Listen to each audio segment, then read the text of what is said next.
ఏదైతే ఇప్పుడు కొన్ని లేఅవుట్స్లో వైఎస్ఆర్ కాంగ్రెస్ పార్టీ ఇచ్చిన లేఅవుట్స్లో చాలా చోట్ల ఇళ్ల స్థలాలు అందించలేదు, అంటే పట్టాలు ఇవ్వలేదు, లేదా లబ్ధిదారులకి స్థలాలు అందచేయలేదు.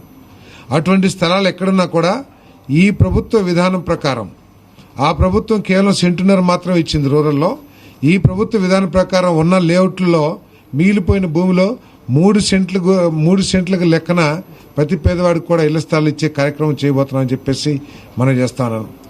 అంతేకాకుండా కేంద్ర ప్రభుత్వం రీసెంట్గా ప్రకటించిన బడ్జెట్లో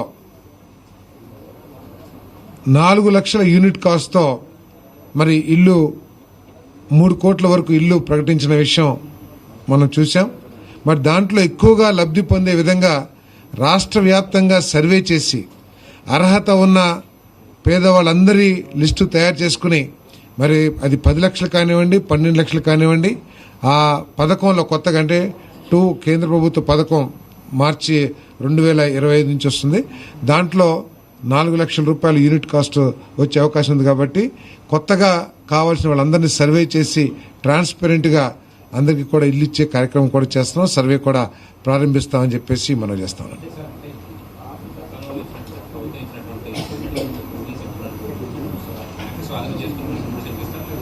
లేదు, అంటే పోయిన ప్రభుత్వం కొన్ని ప్రాంతాల్లో లేఅవుట్లు చేసింది, కానీ లబ్ధిదారులు గుర్తించడం కానీ లబ్ధిదారులకి పట్టాలు ఇవ్వటం కానీ చేయక ఆ విధంగా ల్యాండ్ మిగిలిపోయింది.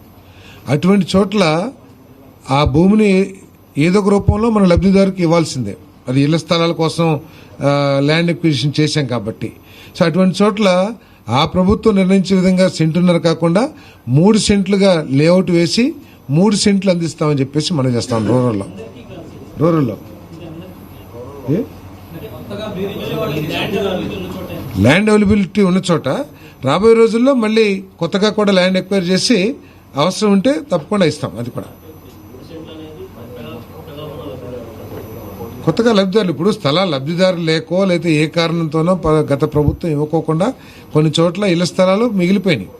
ఉదాహరణకి నా కాన్స్టిట్యున్సీలోనూ మన చాట్రాయ్ మండలం నిన్న రివ్యూ చేస్తా ఉంటే కొన్ని ప్లాట్లు మిగిలిపోయినాయి, లబ్ధిదారులు ఎవరు లేరు. 240 మందికి సెంటున్నర లెక్కన ఇవ్వగలిగిన భూమిలో కేవలం 104 మందికి ఇచ్చారు. ఇంకా లిస్టు ఉందా అంటే లిస్టు వాళ్ళ దగ్గర ఎక్కడ లేదు. కానీ అవసరం ఉన్న వాళ్ళు, ఇళ్ల స్థలాలు కావాల్సిన వాళ్ళు మాత్రం ఉన్నారు ఆ గ్రామంలో. సో అటువంటి ప్రాంతాల్లో ఏంటంటే 3 సెంట్ల లెక్కన ఇస్తాం. అన్ని చోట్ల కూడా ఎక్కడెక్కడైతే భూములు ఉన్నాయో అవన్నీ కూడా ఇస్తాం. తర్వాత ఇన్ఫ్రాస్ట్రక్చర్ కూడా కేంద్ర ప్రభుత్వ పథకాలని ఆసరా చేసుకుని రోడ్లు కానివ్వండి, డ్రింకింగ్ వాటర్ కానివ్వండి, మన ఎలక్ట్రిసిటీ కానివ్వండి, వాటన్నిటికి కూడా ఇమీడియట్గా కార్యక్రమాలు ఫేజ్డ్ మేనర్లో 3 yearsలో పూర్తి చేస్తాం.